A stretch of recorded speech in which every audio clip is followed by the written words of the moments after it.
Okay, good morning, everyone. Here we are. Today is a special day.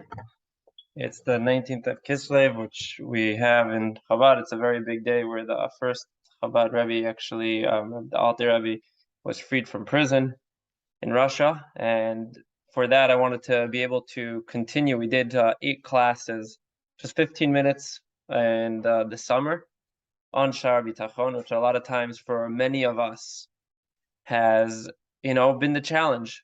We have this challenge that goes on in our life of, what, a lot of us, we feel that, what, I could believe in God, that there's a God out there, but do I actually really trust him? Do I know that today that I'm going to be taken care of? I'm going through a challenge. It could be financial, it could be something going on with a relationship, it could be something going on with health, it could be going on with a million different things.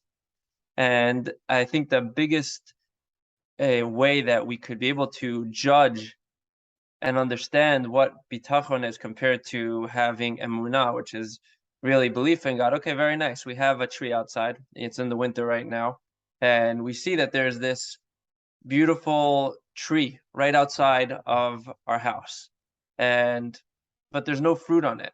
So you could have this.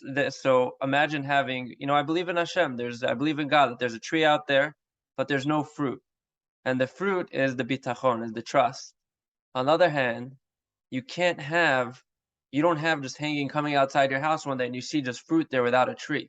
So you need to have, as we talked about in the past, you have to have faith that there's a God in this world. And then from there, you have the trust in Hashem, that he's going to take care of you. That's bitachon. And I think there was a great example that was just a great one that we probably remember very much as kids.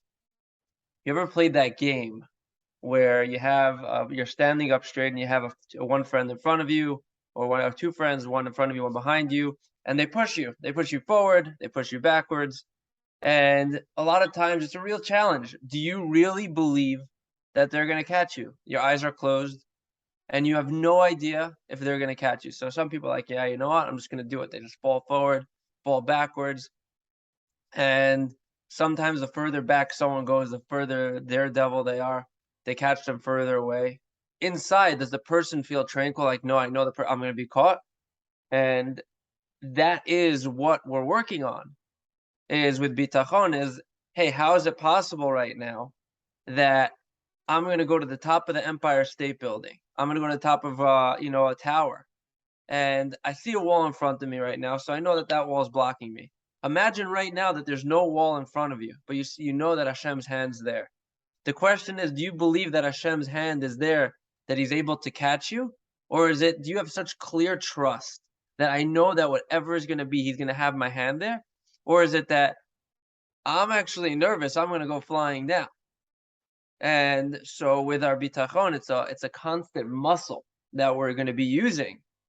And it's going to be part of what we're doing today, what we're working on, is how to be able to constant battle against the Yetzer Hara, how to be able to have bitachon, how to be able to keep on working on it. It doesn't make a difference. Someone's 80 years old, 100 years old, you're still going to have those challenges. You have those negative thoughts coming on. And, how am I going to get things taken care of for me? Well, you know what? Hashem took care of you until now. He fed you till now, from when you were in your mother's stomach, all the way through till where you are today. He took care of you. He's going to continue taking care of you. So this class is, again, it's a 10-minute class. And we have 5 minutes after we have on today. It's actually a different than we're going to have a letter from the Lubavitcher Rebbe on trust. It's not going to be from Good Hands. It's going to be actually from the Rebbe Responsa app, which is a great new app that came out with letters from the Lubavitcher Rebbe on all different things. But I wanted to be able to start off today with it's on a special day. So here we go. Let's jump in with everyone. So we talked about this in the past. I'm going to go just give a little bit of a background over here. What's an alchemist?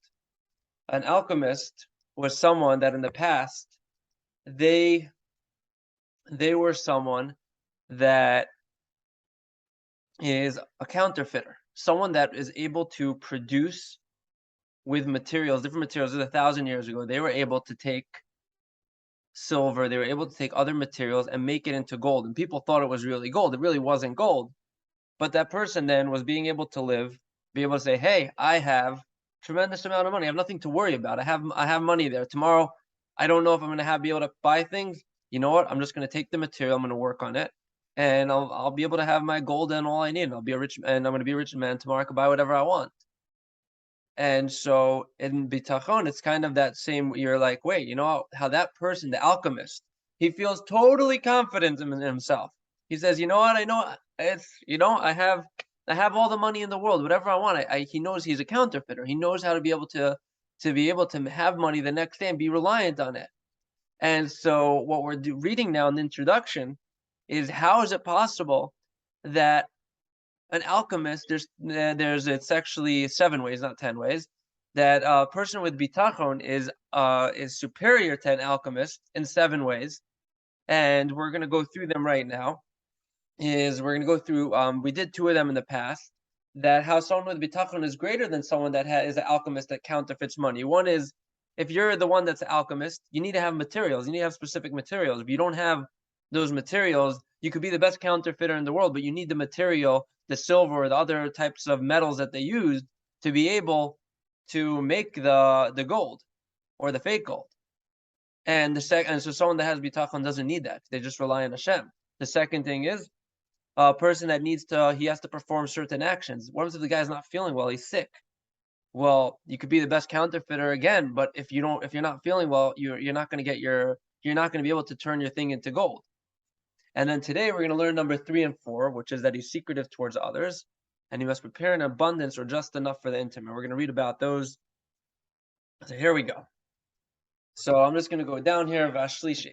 The third manner in which a person who has bitachon is superior to an alchemist is that the alchemist is secretive towards others out of concern for himself. What does that mean?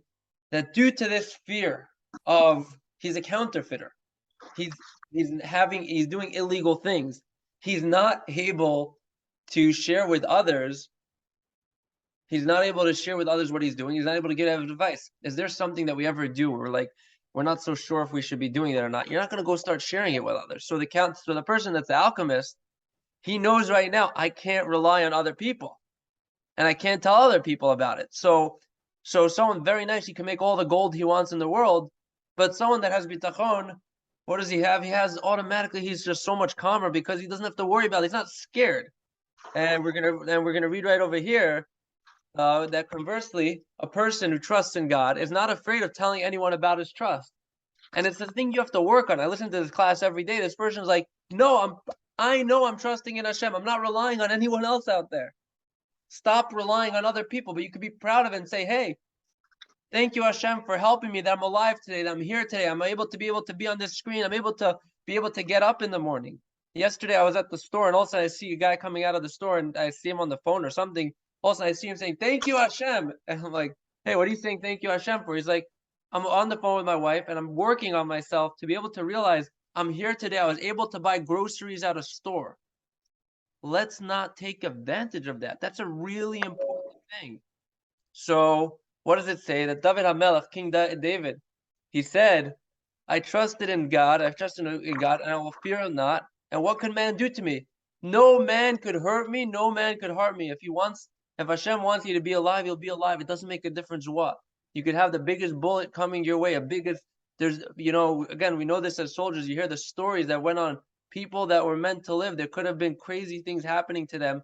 They could have been in a foxhole, and they're still alive today. Because if Hashem wants you to live, you'll be alive, and there's nothing else to fear. So we're going to go on to from here just so we just talked about this. Abramowitz, he's the one that my son Abramowitz, he made these slides.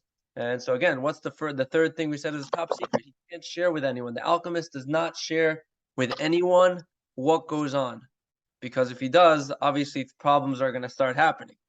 And now we're going to go into the next part, where the fourth manner. So how is it a person that has bitachon is even better than an alchemist? This is the fourth way.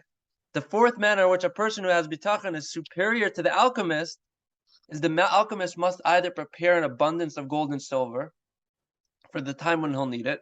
Because again, he needs to buy his house tomorrow and he doesn't have the funds for it. What does he do? He says, okay, I'm going to prepare a bunch of stuff. I have to prepare a lot of money. I have to prepare a lot of gold. He starts working on all the stuff that we talked about. He takes all the precious metals, all the metals out there. starts changing it over. He needs to make a ton of it.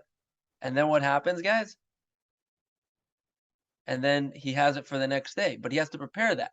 And what happens if he doesn't? And on the other hand is he needs to, or he has to just prepare the exact amount that he needs for tomorrow. Why does that? Why does he need the exact amount for tomorrow? He says, okay, tomorrow I need 1,000, 20 pieces of gold. So he makes it that night before. Why? Because here's what it says over here. This is the greatest part. The alchemist is constantly in a state of anxiety. If he prepares a lot, he's going to constantly be afraid that he will somehow lose the silver or gold that has already been produced. Because he's not going to be able to feel calm or relaxed due to the fear of the king, who might take it away from him. We said he's a counterfeiter. He's doing something illegal.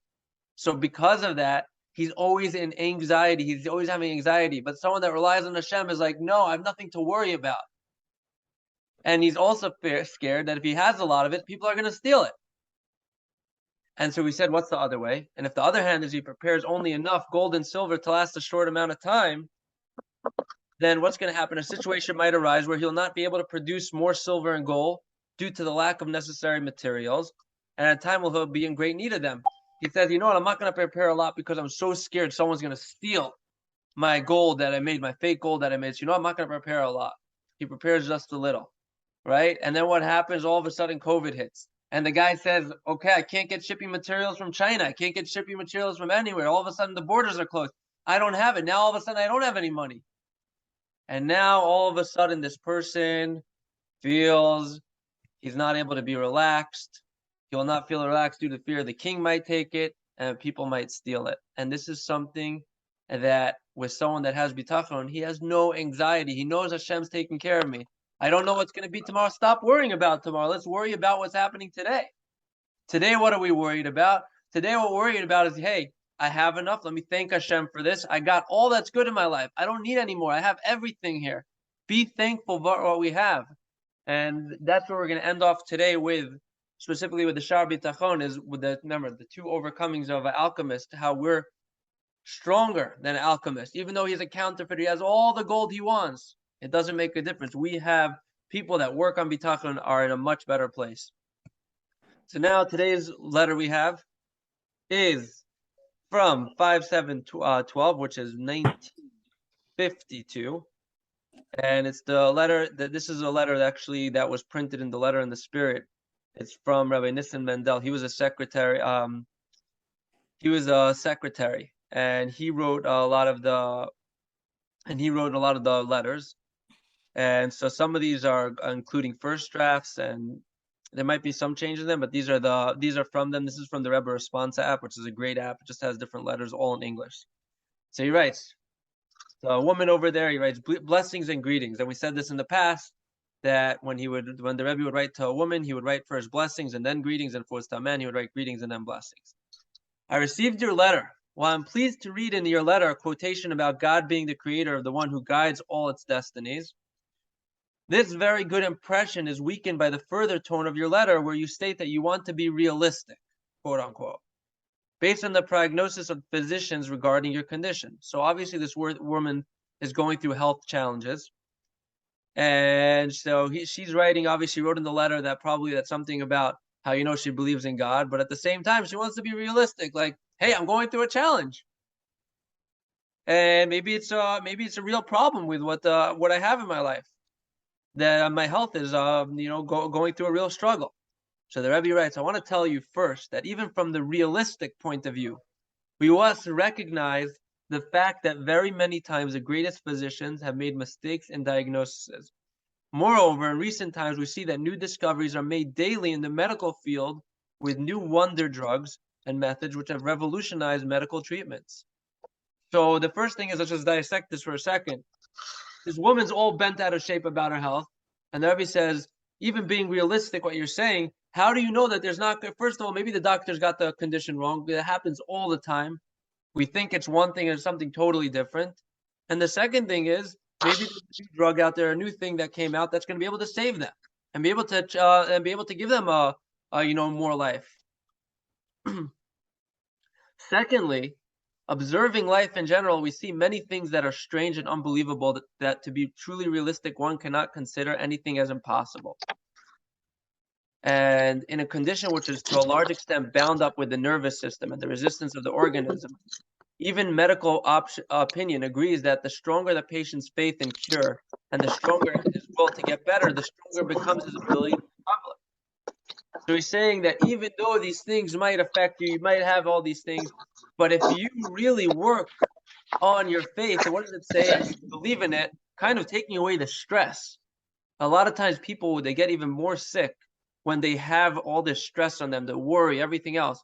If you could take this thing away and be stronger, it will help your ability to recover even greater. Needless to say, that's not said that in the way of an admonition, but inasmuch as by an individual divine providence you may have learned the truth I of you, I think that it's enough to say that you, I'm entitled to convey to you the above thoughts which I was privileged to hear from my father-in-law of saintly memory in similar cases. May the Almighty help you to fulfill your promise to work for Torah true movements and to bring your children the way of true Yiddishkeit. Blessings and hope to hear good news. For you, with blessings, hope to hear good news sincerely. And this is the Rebbe's letter. So I just want to end off with this. This is, I think, an important piece. You have to think good, it will be good. That's the first thing. And the second thing with Bitachon is know that there could be challenges in front of our lives. There could be challenges, different things. But sometimes we see them, we're so enclosed in a box of here's what the doctor said. No, maybe there's other ways out there. Maybe there's a cure. Maybe you got it wrong. And second thing is, if you're with being more anxious, you could less anxiety will help you with the cure as well. So that's our job to do is, be able to work on that. And we're going to be able to continue, God willing, this class as well, starting really soon. We're going to be able to have another class. We're going to do 8 classes on this. Really looking forward to the next one. Thank you all, and have a wonderful, wonderful day.